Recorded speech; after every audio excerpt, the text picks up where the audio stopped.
Assalamualaikum warahmatullahi wabarakatuh. Bismillahirrahmanirrahim. Alhamdulillahirabbil alamin. Wassalatu wassalamu ala asyrofil mursalin sayyidina wa maulana Muhammadin amma ba'du. Dumateng panjenenganipun Ki Wahid beserta keluarga, kanca-kanca banser, ibu muslimat, para hadirin wal hadirat, langkung-langkung keluarga saking Mbah Yai Imam Asy'ari ingkang kula hormati. Nun sewu derek Mbah Yai Imam Asy'ari niku sinten sih? Mbah Asy'ari niku asline piyantune niku saking ngene niku mriku Kertosono. Lah Mbah Asy'ari ini enggak ada bapak. Jenenge Mbah Pandhe. Mbah Pandhe nggih kiai derek. Nggih mengku masjid kiai biyen niku tengerik endi kok ana masjide lan ana sekolahan pondoke niku jenenge napa? Kiai ana tengere ngoten nggih ana situse ngoten niku mawon. Lah tirakate Mbah Pandhe niki ana asline sanes Mbah Pandhe jenenge niku julukan saka mboko diarani Mbah Pandhe soalnya Mbah Pandhe niki nek nggawe keris niku dipenyet ambek tangan. Nah diobong mboten ditutuki dipenyet jret-jret. Lah kula nyoba ya kobong derek kula. Lah iku benane putune ambek Mbah Yutik bedan ya. Wis ngeten iki dapurane ya napa nggih glodhong.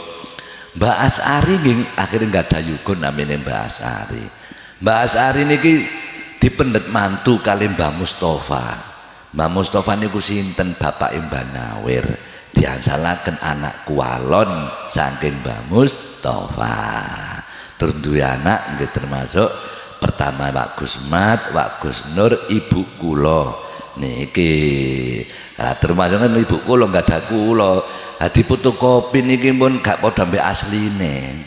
Ya napa-napakno ya apik sing asline lah fotokopine jembretek pantes nggih. Oh ya no fotokopi Asy'ari ngeten niki. Hadi entene ngoro, entene carat, Yai Bakhrudin, entene pondok Ngembeh, entene pondok Sengon, entene pondok Guk Malang, Sunan Kalijaga, titik yike cikal bakale teko ngoro. Pun paham? Ngoro niki. Cikal bakale niku ngoten nah. Hadi kula sak derek kula kados Kyai Mansur dan sebagainya niku tirakate mbah bapak mbah niki jenenge minal mugandilin gebakane wong sing keramat gandul. Derek ya paling enak keramat gandul gak usah golek nggih. Golek dhewek ya gak entos lho dereng niku sing golekaken Mbah Buyut rumiyin.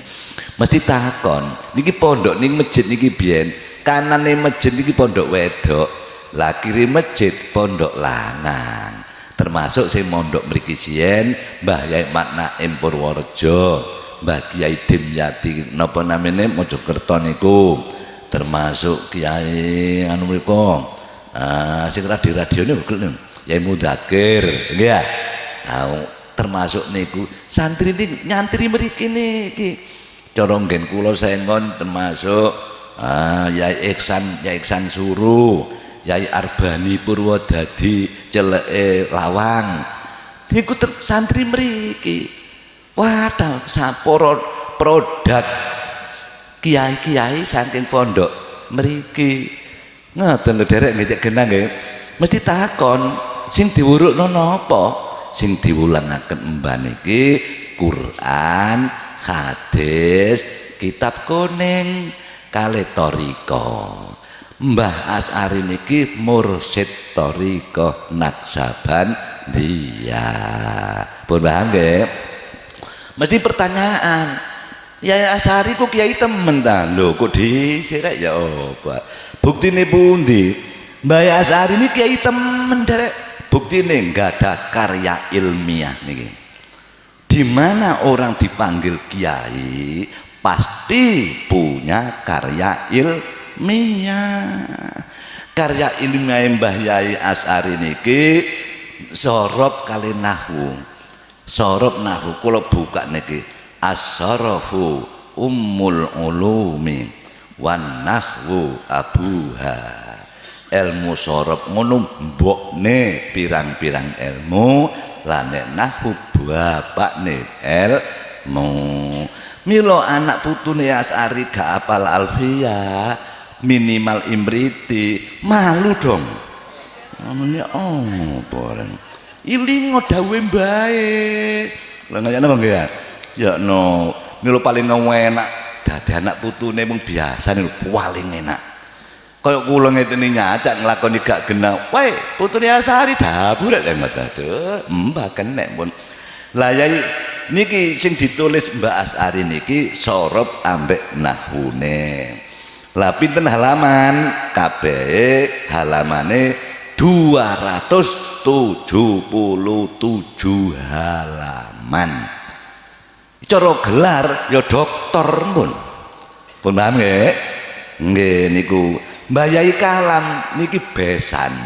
Besane Mbah Yai Asy'ari wonten Juwet Porong. Mbah Yai Kalam niki kalih Mbah Asy'ari niki termasuk ponakan niku. Ponakan niku. Adi Mbah Kalam besanan ambek ponakan. Nggih tuwek Juwet derek. Ngoten lho nggih. Tuwek Juwet mriki sing enom. Lan Juwet Mbah Kalam niki wonten Juwet mriku tahun 18 tahun likuran akhirnya Mbah balik malih dateng Trenggalek keranten badhe dipejahi kalih londo. Mbah melayu malih balik malih dateng Juwet malih. Mbah niki nggih ngarang kitab judule kitab Thariqah kalih fikih, dinamakan kitab ngene ku kitab Tadhkirah, kitab Tadhkirah. Niki kitabe ngeten kitabe Mbah Kalam niki Tadhkirah. Lah nek kitabe Mbah Asy'ari Nahwu Shorob niki pinten halaman kitab Tadhkirah? 415 halaman. Niku sing ditulis kalih Mbah Yai Kalam. Bapak nggih enggak ada karya ilmiah. Jenenge kitab Misbahul Munir. Niku dereng kantes dicetak, piyambakipun sampun saged sanget terus sedo. Terus kula terusaken jenenge kitab Jawabul Masail. Niku sing berwedar niku. Haram be makro sebule. Waduh, seneng ampun. Endi sing gampang jukuk ae nggih. Mengapa kok terjadi sehingga si legende kok beda pendapat? Gak masalah beda pendapat, sing penting tidak beda pendapatan mawon ya. Gak ana geger iki yo beda napa namine? Lho ya ruh pendapatan nah. Ngoten niku lho, kok tipi tetot. Iku mek beda pendapat, tapi nek nganti tawuran gepukan iku jenenge beda pendapat. Ngoten lho meneng. Masalah pun mengapa kok sehingga ada perselisihan pendapat? Karena madhab NU niki enten sekawan. Imam Syafi'i, Maliki, Hanafi, Imam Hambali. Di sini loh letaknya perbedaan. Lah sehingga ngoten kan Hasyim Asy'ari, Jombang pendiri NU. Nek gak terima jebolen kubu patokane Mbah Hasyim Asy'ari, wani ya sampean. Adi keroyok banser sampean kok. Ya nong ya. Di sini loh letaknya perbedaan. Lah kula ndamel niku fikih. Mari ngoten damel malih jenenge Sabilul Hidayah, kitab Thariqah. Kula nyarai kitab Mbah Yai Munawir niku lho. Masalah lah kula etok-etok wong elek-elek putune Mbah Asy'ari, elek-elek putune Mbah Kalam. Lah nek kula mboten karya ilmiah, malu ambek mbah niku kula niki. Ya napa sampeyan niku? Lho niki lho gak enak dadi putu niki. Yai. Duka dulur kula wis kaya durung karo ngoten ya. Nah salah. Tapi pun damel, tapi mboten kandha kula saking rahasia tasawuf cak lawu kandha-kandhane. Oh iya wis iku dalile wong durung gaya iku mboten ada masalah. Lho ngoten lho. Nek kiai gak duwe karya ilmiah, kaya kalah mbek sarjana, magister, doktor, profesor. Kalah dong. Bukan kok kiai harus pakai ubel-ubel. Wah, mana karya ilmiahnya mana? Ini mboten enten didelok ana rawahu medsos an YouTube. Wah, cak leren ya, leren. Mau iku dicorek kon ambek dosen muwek ngono ya. Omongane dosen Judarta kawarne amit-amit. Karya ilmiah lari-lari mahasiswa gawe karya ilmiah mboten referensi corek ret bawek mahasiswa ini nangis waduh dosen dikereng babak kapok. Loh, perasaan anak celuk kiai tanya punya enggak karya ilmiah ngoten enggak bukan ubel-ubelnya faktanya ngoten lho derek nggih pun hadi mbah niki nggadah karya ilmiah bapak kula nggih nggadah karya ilmiah kula piyambak nggih nggadah karya ilmiah cek cocok ambek bapak mbah ngoten derek pun paham sampean nggih pun lah kiai niku sadurunge celuk kiai celuk Gus dhisik. Gus niku sinten sih anake kiai sing durung wayahe diceluk kiai sebab bapake ono bapak sian diceluk Gus Bahur wong Jawet wong Ngorok kabeh Gus Bahur kabeh soalnya Mbak Asari enten Mbah Kalam enten begitu Mbak Asari sedo Mbah Kalam sedo bapak naik grid wah Kiai Bakhrudin ngoten pun paham nggih iku ono urute ana wong ngeceluk Gus iku ana ya sapa rek lho ngono enten urute lho nggih mari ngoten pun diterusno malih kula nggih ngoten diceluk Gus le wabeh Gus le kabeh begitu bapak sedo diganti pun kula mila bapak kula mati nggih susah ya bunga lho nggih susah kula ditinggal mati bapak bunga kula naik grade wah celuk Kiai Haji Soleh wah ngoten masih blok-blok celuk kiai kula pun soalnya bapak kula napa mati niki jenenge keramat kandul ngoten nggih Kiai Wakil jemale paling ngweco Kiai Wakil niki putrane niki mantune guru kula Kiai Bakri ngoten nggih diceluk Kiai polane mantune mbono aja ngono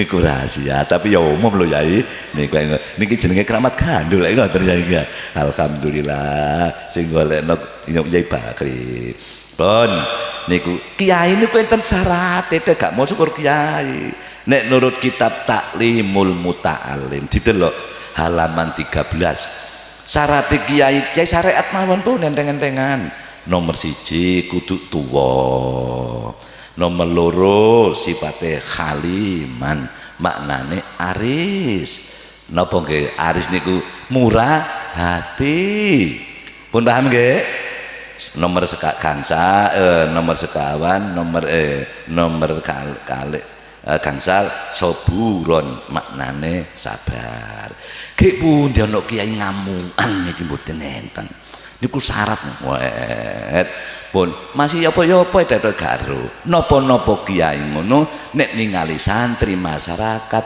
yang dibaca bukan negatifnya positifnya masih nunuk senuk ya napa nyenuk sae sembarang sae soalnya sing diwaca positifnya plusnya bukan bukan minnya pun paham derek nggih gak ono kiai ngamukan iki mboten enten sing ngamukan nek meh-meh niku sik masyaallah ngomong waduh pun cair brok jelenggaur cair brok dalang gaur aboh aja ngono rek pojok watu-watu iku nglak oleh rupane kowe ngono ya meneng ngoten gak ketara niki mbok lacak sing meneng ngoten lho bare ya no bar saburon nomor 6 hakiman maknane bijak sana bijak ngoten nggih ya nomor pun ngoten mawon niku diterangno kitab Taklimul Muta'alim. Nek Kiai Torekot syarat niku enten 24 syarat. Tambah abot maneh niki. Pun kados Mbak As'ari ngeten niki syarate ana 24 niku. Diterangno wonten kitab Tanwirul Qulub halaman 525 dibuka. Waduh syarat Kiai napa Torekot iku abot. Adake culuk kiai adake murid dijak wedusan lho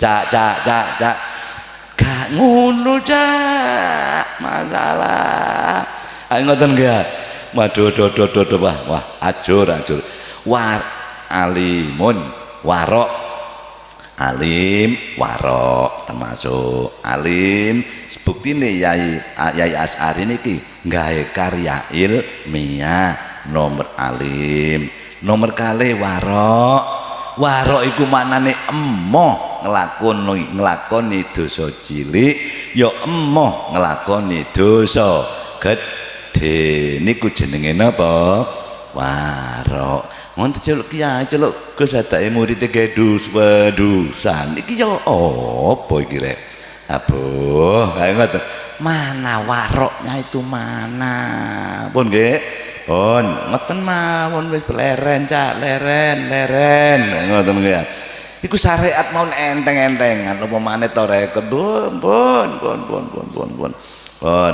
kiai ngoten sabar lah macam kiai niku cek semerap mesisan wis enten papat kiai niku macam ono papat lho sampeyan nek nopo arek nomor setunggal maqamu khilafatin nubuwah niku diterangno kitab Jami'ul Usul fil Auliya halaman 6 dibuka den iku khilafatin nubuwah contone termasuk mbayai Imam As'ari niki nubuwah ngoten ngaji ngimami sembayang boten tahu pundi-pundi wis niku jenenge khilafatin nubuwah. Pun paham nggih? Boten kebakane sing pidatone kok saudara. Ambo koyo kula dapurane ngeten iki. Seje malih. Sakniki niku seje derek kasirul khutbah wa qalilul ulama. Saiki wakeh khutobae minim ulama nek khutbah pinter pidato mbuh dilakoni bunggak tapi nek ulama ilmune sing didhawuhno mesti dilakoni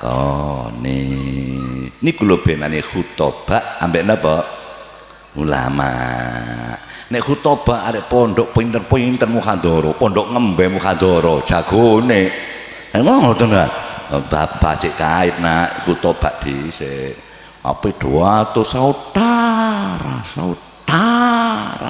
buatin ku telek kon ngomong kelakuanmu lho ngono tapi ngelotong kenek gawe ramen timbang turu sore pun paham pun ngoten pokok doa tuh mesti ulama belum tentu ngoten derek nggih belum tentu adik kiai ngono ulama ngono omonge ambek lagune ambek ilmune seimbang nek khutbah sing penting pidato mbuh dilakoni mbunggak pokoke pidato pun paham pun contone kula ngoten mah nek angel-angel pun aduh nek soleh ngomong tok ngecemes ngoten gak masalah nggih lodong ati mantur sore-sore teman-teman nomor kali maqamu khilafatir risalah niki makom khilafatil risalah. Contoh Mbah Hasyim Asy'ari, Mbah Wahab Hizbullah, Gus Dur, Mbah Anum sinten Lirboyo, Mbah Makhrus, Mbah Kiamat Siddiq. Niku khilafatir risalah. Pun paham nggih?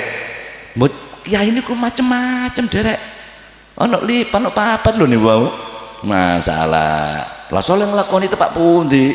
Ya gak khilafah nubuwah ya gak risalah. Penggawean apa urak-urak ngono ae mun ya. Wancine khutbah. Lho dom timbang rame, timbang turu sore. Sore. Anggepen wong ambyang ampun aku lho niki ya. Masalah kok angel-angel. Gitu aja kok repot ini ya. Temene kula nggih ngeten pidato ngarepe Mbah ngoten nggih malu lho derek kula niki jare Mbah pautus itu kumbeling ngomong tok mbuh ngono ya. Kula kali adik kula Kiai Mansur beda lho derenge pun dipadhakaken. Nek kula ngoten cara keris ngoten ana egol-egole ngeten derenge. Lah ana luke. Nek adik kula Kiai Mansur ngeten Kiai Wahid ngeten niki cara keris lurus ngeten tok. Nek kula seje ana anu nanggap bingung tas niki nanggap lo jenenge pitamala ludruke wayange orkese iku nek gole-gole ngeten derek niku lho lo kecara keris lo pitu nek Yai Wahid adik kula Yai Mansur niki lurus ngeten tapi regane rada larang sing ana luke ngoten kata Paci digawe ngoten lha ya napa meneng wae ge ramen-ramen nek ngoten nggih. Kula niki seneng kok digunem wong walor ngidul lho. Alhamdulillah wis kate ibadah wis dirasani wong akeh ngono ya. Wenten tiyang tenggen kula. Kok duwe apa? Sampeyan niku napa? Apa? Oh, lah enggak pitamalah begini. Sik. Sampeyan gadah handphone. Nggih enggak ada ya. Hari kok ngene arek.